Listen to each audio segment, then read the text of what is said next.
গুপ্ত রাজনীতির মূল উদ্দেশ্যই হলো তারা হল দখল করবে, সাধারণ শিক্ষার্থী বেশি। ক্যাম্পাসে গুপ্ত রাজনীতি ইস্যুতে নতুন করে রাজনৈতিক উত্তেজনা তৈরি হয়েছে। বাংলাদেশ জাতীয়তাবাদী ছাত্রদলের সভাপতি রাকিবুল ইসলাম রাকিব এ বিষয়ে কঠোর অবস্থান জানিয়েছেন।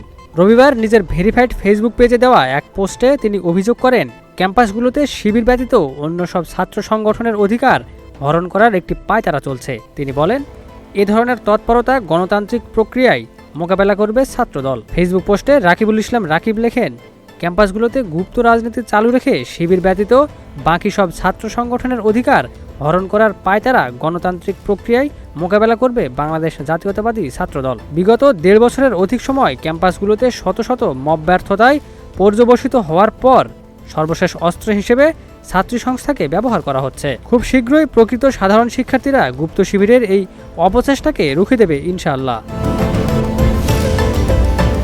নিজ স্বার্থ হাসিলে গুপ্ত রাজনীতি চালু রেখে প্রকাশ্য রাজনীতিকে নোংরাভাবে উপস্থাপন করে হেয় প্রতিপন্ন করার অবচেষ্টার জন্য একদিন শিবিরকে চরম মূল্য চোকাতে হবে। সেদিন আল্লাহর নামে শপথ করে বলবে, শিবির কখনো গুপ্ত রাজনীতি করেনি এবং এ ধরনের মবের সঙ্গে শিবিরের কোনো সম্পৃক্ততা কখনোই ছিল না।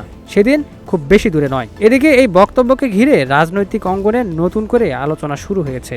বিভিন্ন ছাত্র সংগঠনের মধ্যে মতপার্থক্য ও পাল্টাপাল্টি প্রতিক্রিয়ার সম্ভাবনাও দেখা দিচ্ছে বলে মনে করছেন সংশ্লিষ্টরা।